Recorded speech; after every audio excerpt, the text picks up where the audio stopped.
I know you're going to agree with me on this, but this seems to be a pretty zero-sum game, because I'm fairly certain if one were to look at various donations to the Labour parties over the years and some of their views on certain topics that may not be politically correct, political parties the world over will be having to write cheques and send money back to someone who might have once said something.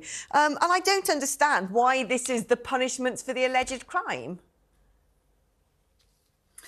I think that's right. You don't have to look too far. It's sad to say, in all parties where people have said things that they shouldn't, I think if you're an MP, a member of parliament, if you're democratically elected, if you're in the public eye, then of course there should be an additional element of scrutiny, because you are a public servant, I suppose, compared to someone that might be in the private sector or not. But the comments that were made were totally wrong. They were racist. There has been an apology. I just don't understand the concept myself personally as to why anybody would want to hand £10 million back to this individual. I think that money could just be better spent. But you're absolutely right, Alex, that there are too many people that have obviously made comments in the past, and I think it is just a light that needs to be shone on politics in general and every political party to remind people that language matters. It does, and a fiery exchange between the Prime Minister and Keir Starmer today at Prime Minister's Question Time. And I thought Rishi did quite well, saying, well, you can talk. He did kind of put Starmer in his place. But the elephant in the room that wasn't mentioned was this.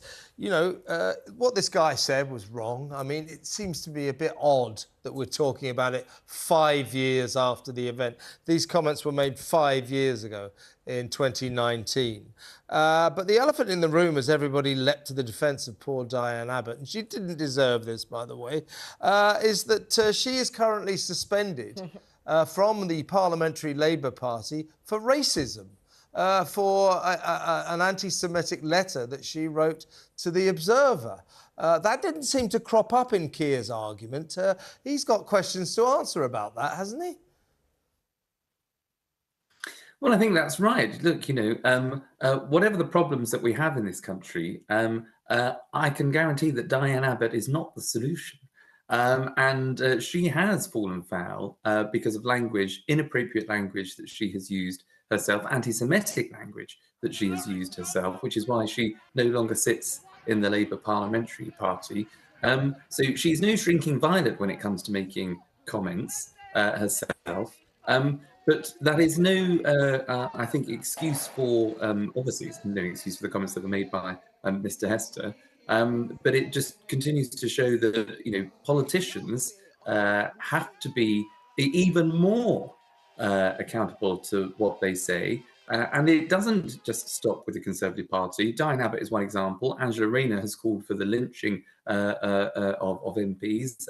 Tory scum is often used by those on the left. And I think at a time when, there is a fear for MPs' safety, when people, we've seen the death of 2 MPs because of extremism on both sides, it is a terrifying prospect calling for someone to be shot.